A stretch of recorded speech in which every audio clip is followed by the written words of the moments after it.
प्रीतिका, आज हम लोग का सेट नंबर 2 होगा और सेट नंबर 2 का एनसीईआरटी आज हम लोग करेंगे।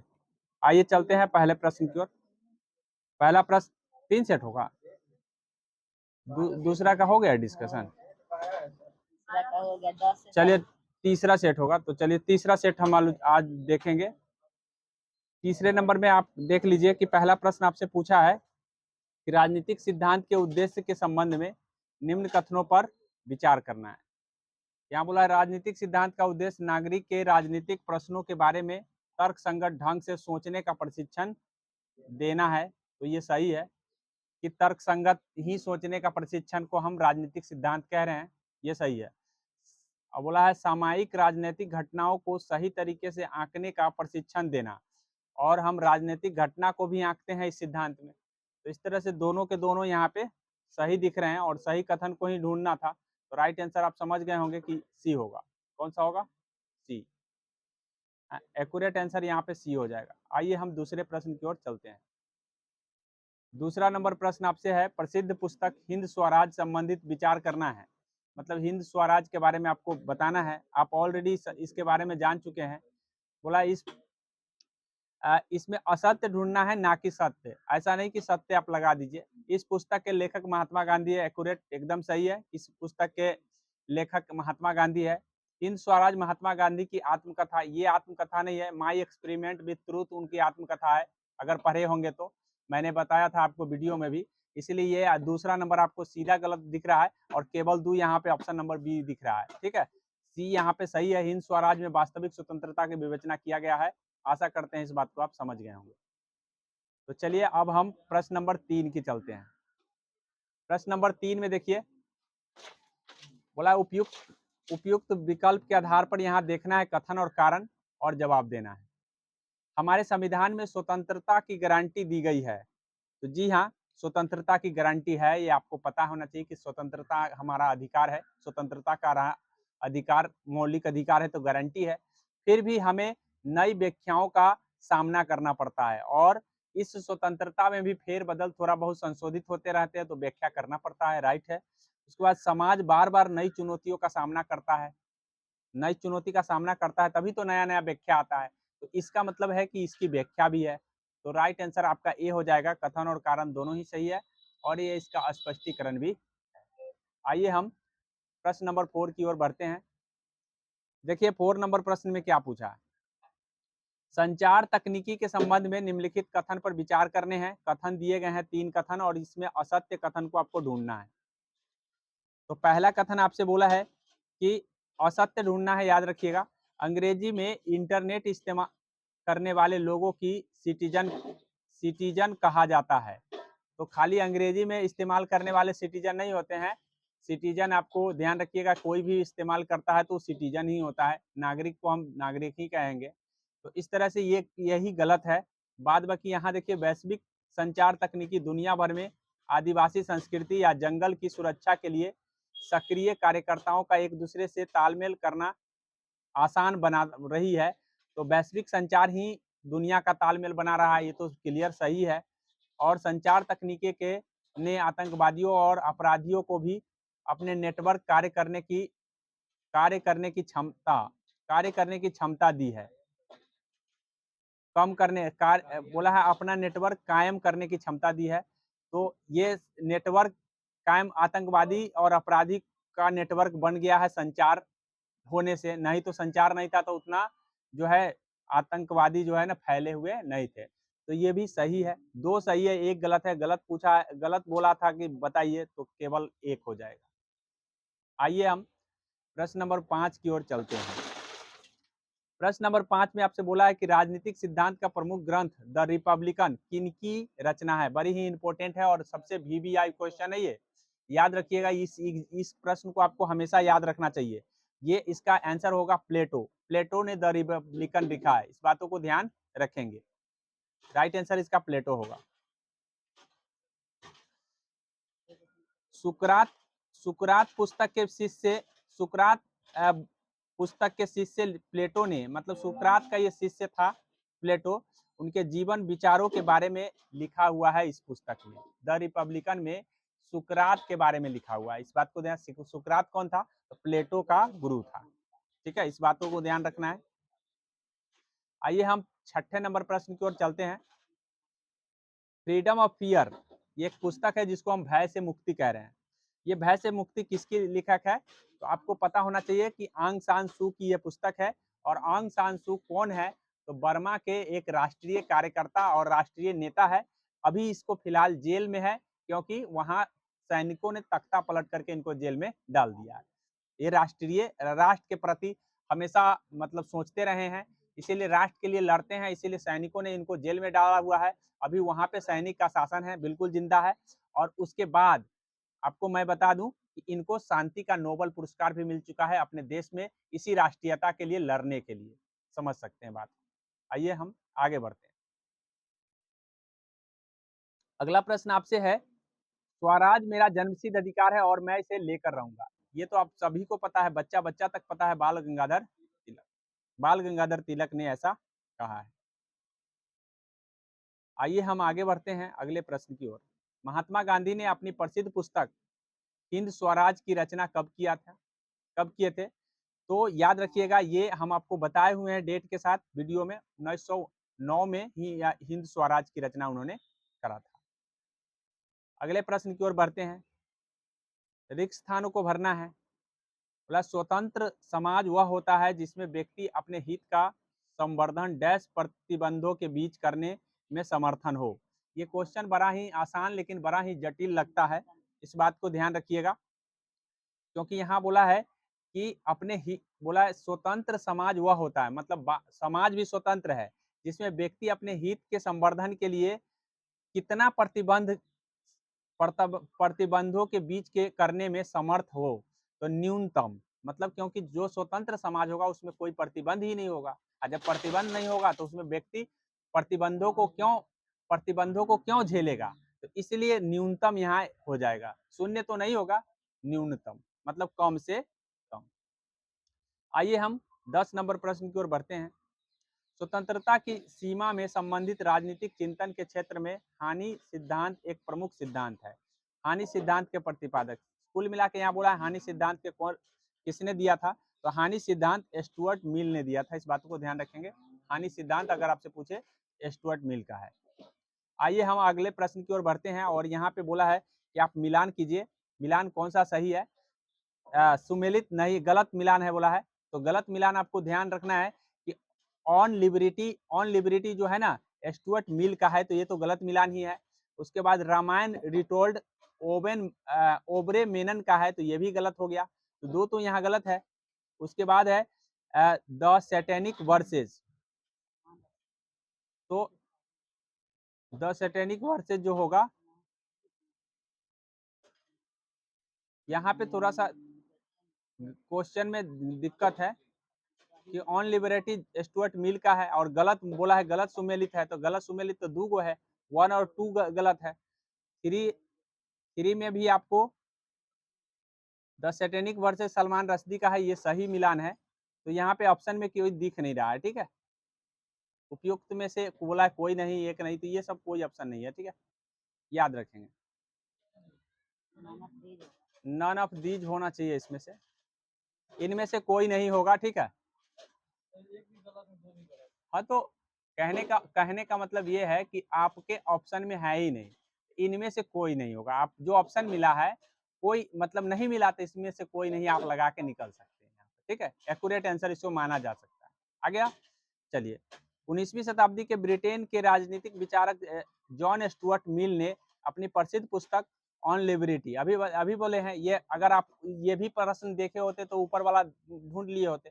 स्टुअर्ट मिल लिखा है ऑन लिबर्टी, विचार अभिव्यक्ति और वाद विवाद की स्वतंत्रता बहुत ही भावपूर्ण पक्ष प्रस्तुत किया है। उस पुस्तक में उन्होंने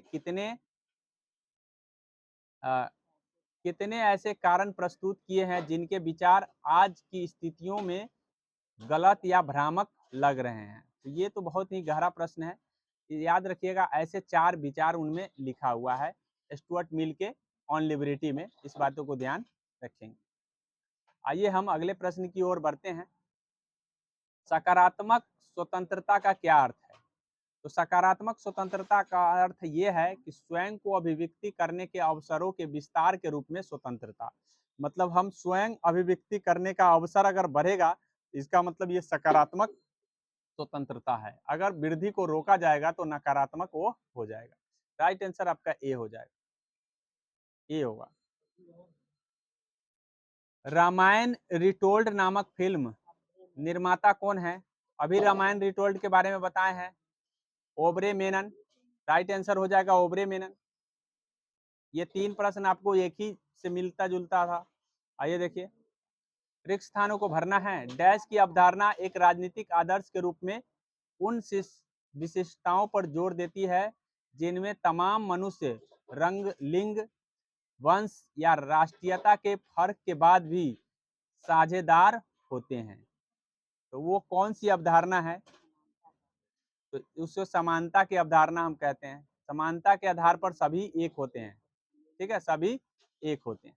समानता के अधिकार में हम लोग पढ़े हैं। कौन सी अंतर्राष्ट्रीय संस्था मानव विकास रिपोर्ट को जारी करती है? मानव विकास रिपोर्ट कौन सी संस्था जारी करती है?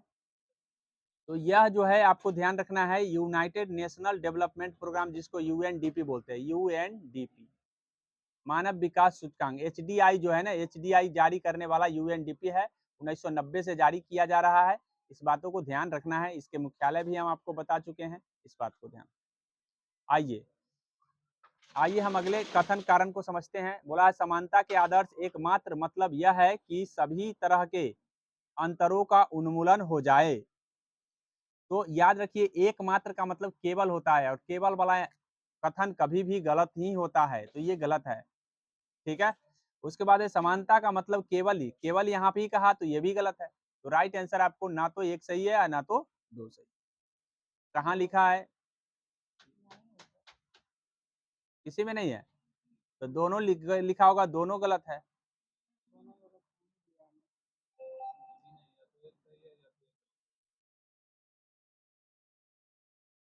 गलत है, पर आर सही बोल रहा है। अच्छा, एक मिनट देख ले रहे हैं आर में क्या बोला है।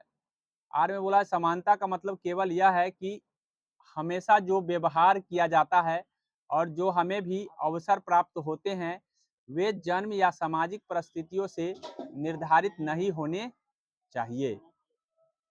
सामाजिक परिस्थिति समानता का आधार ये तो देता है, लेकिन केवल शब्द नहीं देना चाहिए यहाँ पे, यही चीज है, ठीक है।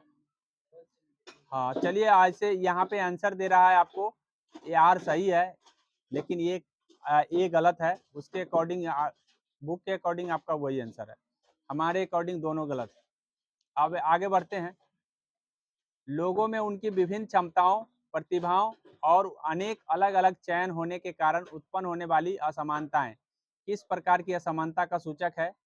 ऐसी असमानता को हम प्राकृतिक असमानता कहते हैं। प्राकृतिक असमानता कहते हैं ऐसी असमानता। आइए हम अगले प्रश्न की ओर बढ़ेंगे, और नेक्स्ट प्रश्न नंबर 19 होगा। 19 में कथन स्टेटमेंट दिया गया है, विचार करना है और सत्य कथन बताना है। राजनीतिक समानता न्यायपूर्ण और समाजवादी समाज के गठन के लिए निश्चित रूप से महत्वपूर्ण घटक है। तो ये कथन आपका सही है। राजनीतिक समानता अपने आप में पर्याप्त होती है, तो समानता कभी पर्याप्त नहीं होती है, ये गलत है। इसलिए राइट आंसर आपका केवल एक सही होगा। अपने आप में पर्याप्त नहीं है राजनीतिक समानता, इस बात को। अगले प्रश्न की ओर बढ़ते हैं। और राजनीतिक विचारकों एवं चिंतकों ने समानता के कितने आयामों को रेखांकित किया है?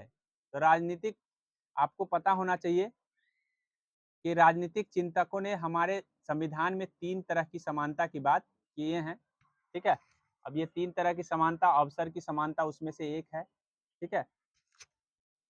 आपको ध्यान रखना है कि आर्थिक, सामाजिक और अवसर, राजनीतिक समानता, सामाजिक समानता और आर्थिक समानता, इस 3 समानता है। एक राजनीतिक है, एक आर्थिक है और एक आपका सामाजिक है। 3 तरह के आयाम है, इस बातों को ध्यान रखेंगे। राइट आंसर इसका बी हो जाएगा। अगले प्रश्न की ओर बढ़ेंगे। डैश असमानताओं को जवाब में उपजे हुए कुछ राजनीतिक विचारकों का समूह है। तो समाजवाद असमानता के जवाब में ही लाया गया है। समाजवाद, समाजवाद, समाजवाद असमानता के ही असमानता से ही उपजा है समाजवाद शब्द। राजनीतिक दार्शनिक इमैनुअल कांट किस देश के थे? इमैनुअल कांट आपको जर्मनी का था, इस बात को ध्यान रखेंगे। राइट आंसर सी हो जाएगा। 23 नंबर प्रश्न आपको कथन और कारण दिए गए हैं। समान बर्ताव के सिद्धांत पर अमल कभी कभी योग्यता को उचित प्रतिफल देने के खिलाफ खड़ा हो सकता है। और दूसरा है कि योग्यता को पुरस्कृत करने के लिए न्याय का प्रमुख सिद्धांत मानने पर जोर देने का अर्थ यह होगा कि हाशिए पर खड़े समाज के कई तबके कई क्षेत्रों में वंचित रह जाएंगे। तो दोनों ही सही है, दोनों के तर्क सही है, क्योंकि यहाँ पे देखिए कि बोला है कि समान बर्ताव के सिद्धांत पर अमल कभी कभी योग्यता को उचित, तो समान करेंगे तो जो योग्यता रहेगा उसके अकॉर्डिंग उसको तो मतलब उसके फल मिल जाएंगे, लेकिन हो सकता है कि समान बर्ताव में कुछ वंचित रह जाएं। कुछ लोग जो हाशिए पर खड़ा है, साफ गरीब है, वो समानता के चक्कर में दुष्चक्र में वो पिसा जाएगा। इसीलिए ये ध्यान रखेंगे कि ये दोनों ही स्टेटमेंट यहाँ सही दिए गए हैं और एक दूसरे का व्याख्या भी किया गया है। राइट आंसर आपका ये हो जाएगा। आइए 24 नंबर प्रश्न को समझते हैं। निम्नलिखित में से न्याय के संबंध में किस विचारक का यह तर्क है कि नैतिकता नहीं बल्कि विवेकशील चिंतन हमें समाज में लाभ और भार के वितरण के मामले में निष्पक्ष होकर विचार करने की ओर प्रेरित करता है? मतलब ऐसा किसने कहा है? तो याद रखेंगे, ऐसा कहने वाला व्यक्ति का नाम है जॉन रॉल्स। जॉन रॉल्स ने कहा। जॉन रॉल्स का कहना है कि नैतिकता नहीं बल्कि विवेकशील चिंतन हमें समाज में लाभ और भार के वितरण में मामले में निष्पक्ष होकर विचार करने के लिए प्रेरित करता है। इस बातों को ध्यान रखेंगे। अगला है 25 में कथन दिए स्टेटमेंट है और इसका असत्य कथन बताना है। तो आपको ध्यान रखना है, यहाँ बोला लोकतांत्रिक समाज में वितरण और न्याय के मुद्दों पर असहमतियां अपरिहार्य और फायदेमंद है। तो वितरण के आधार पर न्याय बोला है, लोकतांत्रिक समाज में वितरण और न्याय के मुद्दों पर असहमतियां मतलब सहमति न होना रोका गया है, अपरिहार्य है और फायदेमंद भी है, दोनों है। इस बातों को ध्यान रखेंगे तो सही कथन है ये। इनमें असहमतियों के बीच राह निकालने का दूसरा नाम राजनीति है और इसी असहमति के बीच कोई रास्ता निकालते हैं उसका दूसरा नाम राजनीति कहा जाता है। और ये दोनों ही सही है, इसलिए असत्य कथन यहाँ पे कोई नहीं है। राइट आंसर डी होगा।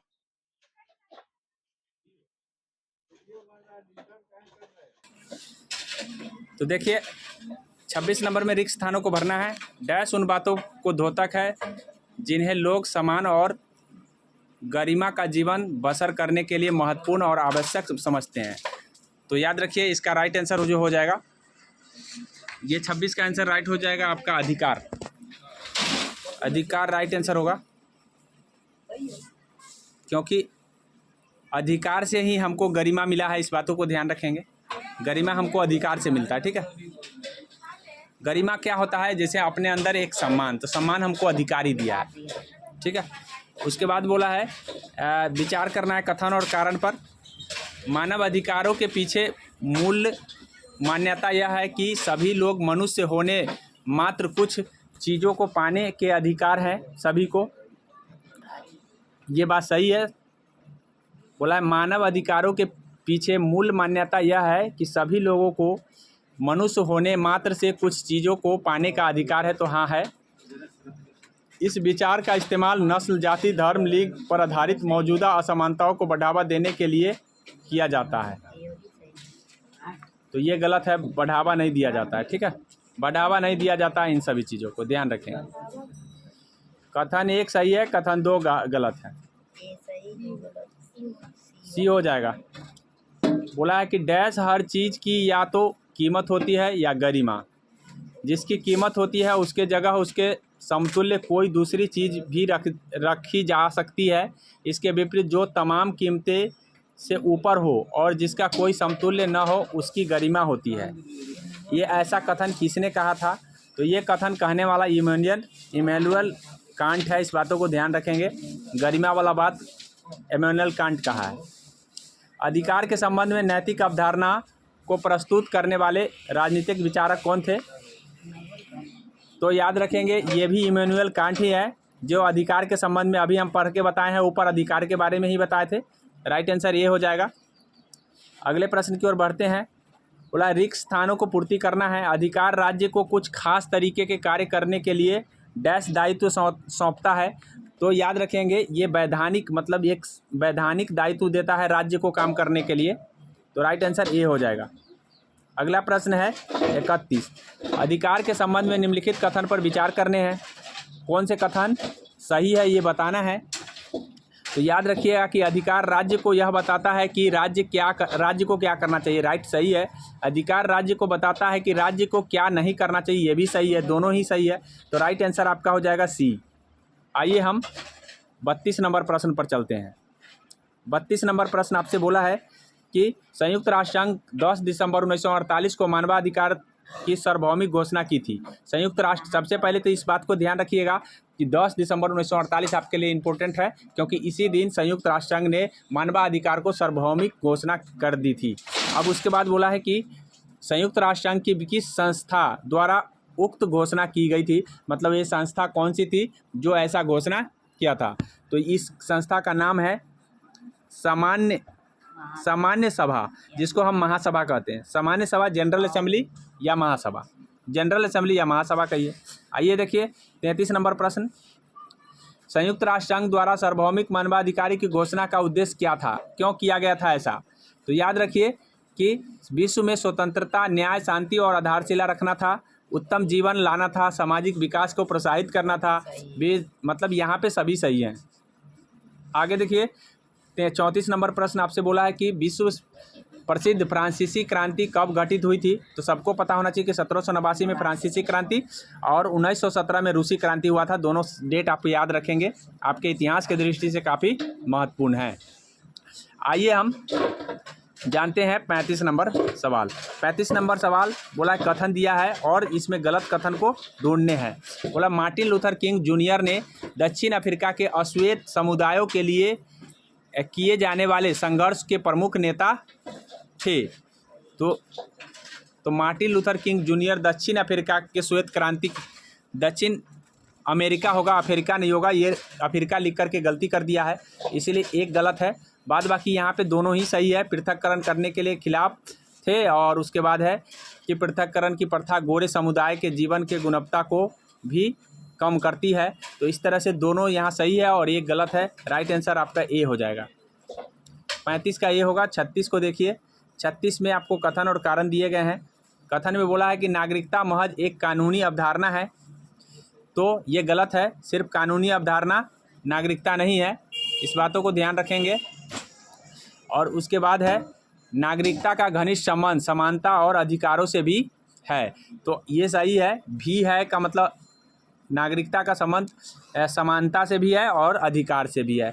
तो इस तरह से आपका दोनों के दोनों यहाँ पे सही है। और नागरिकता हमारा मौलिक अधिकार के साथ साथ कानूनी अधिकार भी है, इस बातों को ध्यान, इसलिए ये गलत है और आर सही है। देख लीजिए ऐसा किस में है, डी में है। डी में होगा इसका आंसर। आइए देखिए 37 नंबर प्रश्न। किस प्रसिद्ध अंग्रेजी समाजशास्त्री ने नागरिकता के समानता और अधिकारों के व्यापक उद्देश्य से सर्वसम्मत सूत्रीकरण के सिद्धांत का प्रतिपादन किया था। तो सर्वसम्मत सूत्रीकरण के सिद्धांत किसने दिए थे ऐसा पूछा गया है। तो टी.एच. मार्शल ने ऐसा दिया था। टी.एच. मार्शल इसका राइट आंसर होगा, सर्वसम्मत सूत्रीकरण सिद्धांत। आइए हम 38 नंबर प्रश्न को जानते हैं। शरणार्थियों के वैश्विक केंद्र के रूप में डरफर क्षेत्र प्रायः चर्चा में रहा है। किस देश में है डरफर? तो डरफर सूडान में है, इस बातों को ध्यान रखेंगे। डरफर जो है सूडान में है। यहाँ जो है एक युद्ध अकाल से विस्थापित लोग यहाँ आ गए थे। इस तरह छवियाँ अक्सर टेलीविज़न पर दिखाई दी जा रही थी इस तरह के चीज़ों को, इसीलिए चर्चा में रहा। आइए देखिए दलाई लामा और उनके अनुयायी को कब चीन के उत्पीड़न से पीड़ित होकर एक अप्रवासी के रूप में भारत आए थे।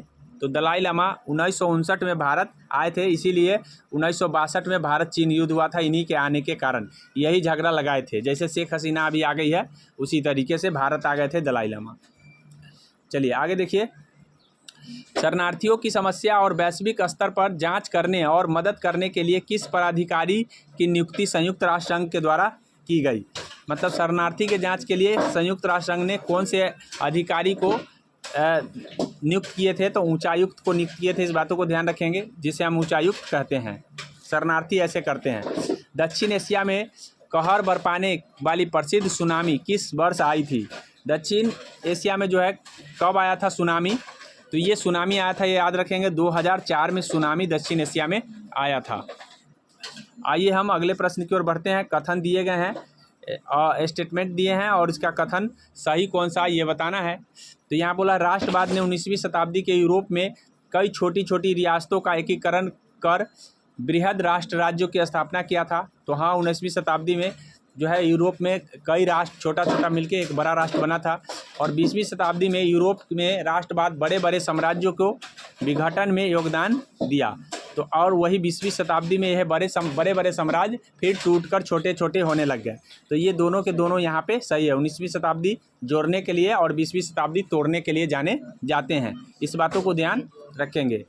43 नंबर प्रश्न आपसे बोला है कि राष्ट्र की निर्माण किसके द्वारा किया जाता है। तो राष्ट्र निर्माण आपको ध्यान रखना है कि काल्पनिक समुदाय के द्वारा राष्ट्र निर्माण किए जाते हैं। जो कल्पना करता है कि हमको राष्ट्र का निर्माण करना है, उसको हम काल्पनिक समुदाय कहते हैं। राइट आंसर इसका बी हो जाए, ए हो जाएगा। काल्पनिक समुदाय, वास्तविक नहीं, काल्पनिक। तो ए हो जाएगा इसका आंसर। आइए हम 44 जानते हैं।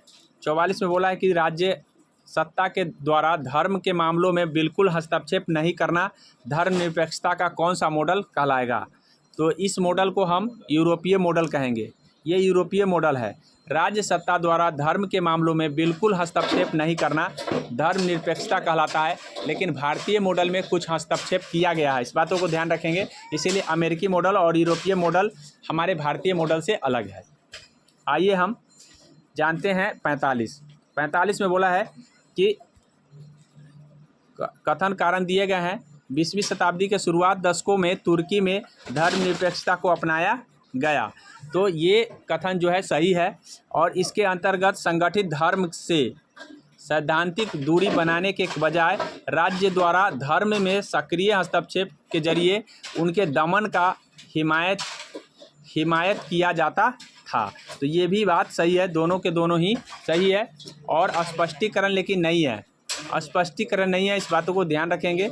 ठीक है, तो यहाँ पे कौन सा आंसर होना चाहिए आप देख लीजिए। आंसर हो जाएगा बी। अब हम चलेंगे 46 नंबर में। किसी भी देश के संविधान में मौलिक अधिकारों की व्यवस्था करने का क्या उद्देश्य है। तो मौलिक अधिकार जो है इसलिए दिए गए हैं कि सरकार की शक्ति को सीमित किया जाए। मतलब सरकार के पावर को कम करना। सिंपल भाषा में मौलिक अधिकार लोगों को इसीलिए दिए हैं। हम इस पर चर्चा भी पहले कर चुके हैं कि सरकार के पास अगर तेगा है तो पब्लिक के पास महातेगा है। महातेगा का मतलब मौलिक अधिकार, इसको महातेगा कहते हैं, सरकार के शक्तियों को कम करने के लिए। इस बातों को ध्यान रखेंगे। अगर ये महातेगा नहीं होगा तो सरकार सबको क्या कर देगा, अपने तेगा से काट देगा, याद रखना। आगे देखिए, कथन कारण दिए गए हैं। इंग्लैंड एक संवैधानिक विहीन राष्ट्र है। तो ये गलत है। इंग्लैंड में संविधान है, इसलिए संवैधानिक विहीन नहीं कह सकते हैं। हाँ, भले ही लिखित ना है लेकिन संविधान है। उसके बाद बोला है इंग्लैंड के पास ऐसा कोई दस्तावेज नहीं है जिसे कि संविधान कहा जा सके, बल्कि उनके पास दस्तावेजों और निर्णयों की एक लंबी श्रृंखला है। तो ये सही है, ये सही है कि इस दस्तावेजों की ये एक श्रृंखला है। तो इस बातों को ध्यान रखेंगे। आर सही है, ए गलत है, क्योंकि हम बिल्कुल संविधान विहीन कह दे ये गलत है। लेकिन ये इसका दस्तावेज का एक श्रृंखला है इसके पास, जिसे हम संविधान थोड़ा देर के लिए कह देते हैं। तो इस तरह से राइट आंसर आपका हो जाएगा ए में दिया है। कौन सा हो जाएगा, डी हो जाएगा, सॉरी डी होगा। चलिए आइए हम जानते हैं 48 नंबर में बोला भारतीय संविधान के निर्मात्री सभा में ब्रिटेन सरकार के प्रत्यक्ष शासन वाले प्रांतों को 292 सदस्य चुनने थे तथा देशी रियासतों को न्यूनतम डैश सीटें, मतलब ब्रिटिश शासन में 292 और रियायतों में कितना चुनना था, तो कम से कम आपको ध्यान रखना है 93 सदस्य चुनने थे। 292 इधर और 93 इधर, और 4 आपको ध्यान रखना है अलग चुनना था। इस तरह से अब 49 नंबर प्रश्न में देखिए, भारतीय संविधान के निर्मात्री सभा के लिए प्रत्येक प्रांत की सीटों को 3 प्रमुख समुदायों और उनकी संख्या के अनुपात में बांटा गया था।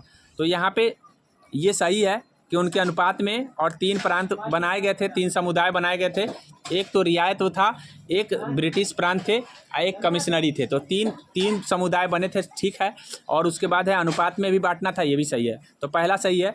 दूसरा बोला हुए 3 प्रमुख समुदाय मुसलमान, सिख, हिंदू, नहीं, ये मुसलमान, सिख, हिंदू नहीं है। हम अभी आपको बता दिए हैं कि कौन कौन से समुदाय थे, ठीक है। आइए हम जानते हैं भारतीय संविधान के निर्मात्री सभा के लिए देशी रियासतों से प्रतिनिधियों का चुनाव किस आधार पर किया गया। मतलब जो संविधान सभा बनाए थे उसके आधार पर देशी रियासतों प्रतिनिधियों का चुनाव किस आधार पर किए गए थे। तो ये आधार था, आपको ध्यान रखना है, परामर्श आधार था। रियासतों से परामर्श लेकर, मतलब रियासत को कैसे चुनना है तो उनसे परामर्श लेकर के चुनना है।